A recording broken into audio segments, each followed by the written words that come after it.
Today's discussion centers on the surprising and significant fall of Syrian President Bashar al-Assad, ending a decades-long family reign. It's a story with many twists and turns. Indeed. The speed and relative ease of Assad's downfall after 13 years of brutal civil war is quite remarkable. It highlights the fragility of even seemingly entrenched power structures. The article mentions a surprise offensive by opposition groups. Was this the sole catalyst, or were there underlying factors at play? The offensive was certainly a pivotal moment, but it built upon years of simmering discontent and shifting geopolitical alliances. Assad's international support, once robust, had begun to wane. And what about the role of Assad's allies, like Russia and Iran? Their seeming reluctance to intervene is intriguing. Their involvement in other conflicts, particularly Russia's war in Ukraine, significantly diverted their resources and attention, leaving Assad vulnerable. The article paints a picture of a young, seemingly progressive Assad in his early years as president.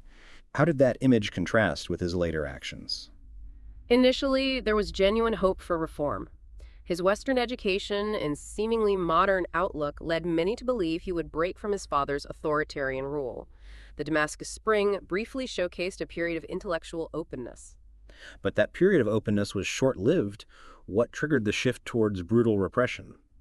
The 2011 Arab Spring uprisings presented a critical juncture.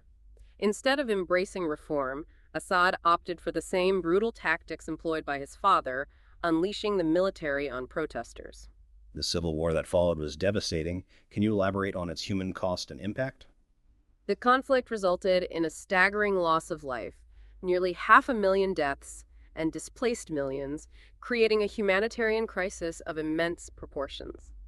The widespread use of torture and extrajudicial killings by government forces is well documented. The article mentions that the conflict seemed frozen in recent years. What changed to lead to Assad's downfall? While Assad's government had regained control of much of the territory, the Northwest remained under opposition control. This, coupled with the weakened international support and the aforementioned surprise offensive, created the perfect storm. You mentioned the impact of Russia's war in Ukraine. How did this factor into Assad's downfall? Russia's preoccupation with Ukraine, along with the ongoing conflicts involving Israel and Hamas, severely limited their ability to provide military support to Assad. This left a power vacuum that the opposition exploited. The reinstatement of Syria's membership in the Arab League and Saudi Arabia's appointment of an ambassador seemed to signal a shift in regional acceptance of Assad. How did that change so rapidly? The seemingly improved regional relations were superficial. Underlying tensions remained, and the surprise offensive exposed the fragility of Assad's position. The regional powers were simply not willing to commit the resources necessary to prop him up. The Assad family's rule spanned over 50 years. What was their approach to governance? The Assad regime was characterized by authoritarianism, centralized control, and suppression of dissent. Hafez al-Assad, Bashar's father, established a Soviet-style economy and maintained an iron grip on power. How did Bashar al-Assad's rule differ from and yet also resemble his father's? While Bashar initially presented a more modern image, he ultimately resorted to the same repressive tactics as his father when faced with challenges to his authority. He maintained the same core power base, relying heavily on his Alawite sect and family members. The article highlights Abu Mohammed al-Golani as the leader of the largest rebel faction. What is known about him and his vision for Syria? Al-Golani, a former al-Qaida commander, has distanced himself from the group and claims to embrace pluralism. However, his past and the complexities of Syrian society make predicting the future direction of the country challenging. What are the major challenges facing Syria in the post-Assad era? Syria faces immense challenges: rebuilding a shattered nation, addressing deep-seated sectarian divisions, and establishing a stable and inclusive government. The international community will play a crucial role in providing aid and support. The article mentions President-elect Trump's statement regarding U.S. military involvement. What is the likely international response to this situation? The international response will likely be multifaceted. Some nations may seek to provide humanitarian aid and support for rebuilding efforts, while others may focus on preventing further instability and the rise of extremist groups. The U.S. stance, as indicated by Trump's statement, suggests a preference for non-intervention. What are the potential risks and opportunities for Syria moving forward? The risks include the potential for renewed conflict, the rise of extremist groups, and continued humanitarian suffering. Opportunities lie in the possibility of establishing a more inclusive and democratic government, fostering national reconciliation, and rebuilding the country's infrastructure and economy. The article touches upon Assad's personal life, particularly his marriage to Asma al-Akras. How did this aspect of his life contribute to his image in rule? Assad and his wife initially cultivated a modern, relatable image, contrasting sharply with the austere image of his father. This helped to initially improve his standing, both domestically and internationally. However, this image was ultimately overshadowed by the brutality of his regime. The article mentions Asma's recent announcement regarding her health. How might this have impacted the situation?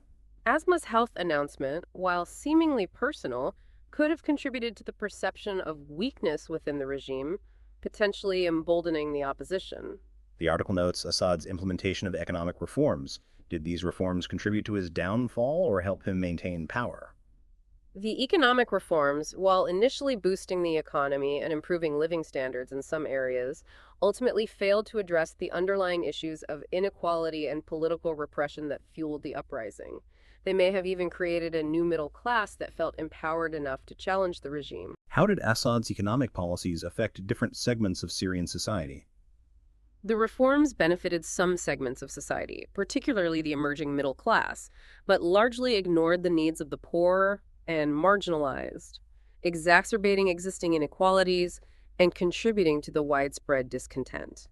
The article mentions Assad's rhetoric blaming foreign-backed terrorists. How effective was this strategy in maintaining support? This rhetoric resonated with some minority groups and Sunnis who feared the rise of extremist groups more than Assad's authoritarian rule.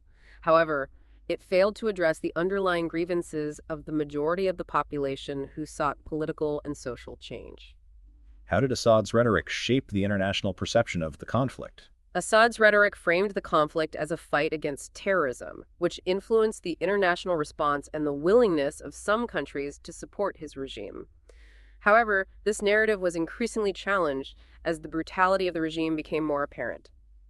The article describes the final 2 weeks as seismic.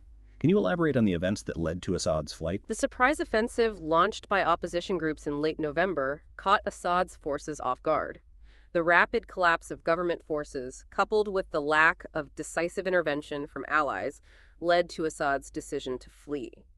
What is known about Assad's current whereabouts and the future of his family? Assad's current location remains unknown, adding to the dramatic nature of his downfall. The future of his family and their influence in Syria remains uncertain. What lessons can be learned from the fall of Bashar al-Assad's regime? The fall of Assad highlights the limitations of authoritarian rule, the importance of addressing underlying social and economic grievances, and the unpredictable nature of geopolitical shifts. It also underscores the devastating human cost of prolonged conflict. What are the broader implications of this event for the region and the world? The fall of Assad has significant implications for regional stability, the balance of power in the Middle East, and the ongoing conflicts in the region.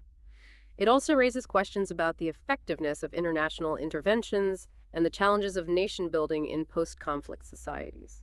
That was a great discussion. Thank you for sharing your expertise on this complex and significant event.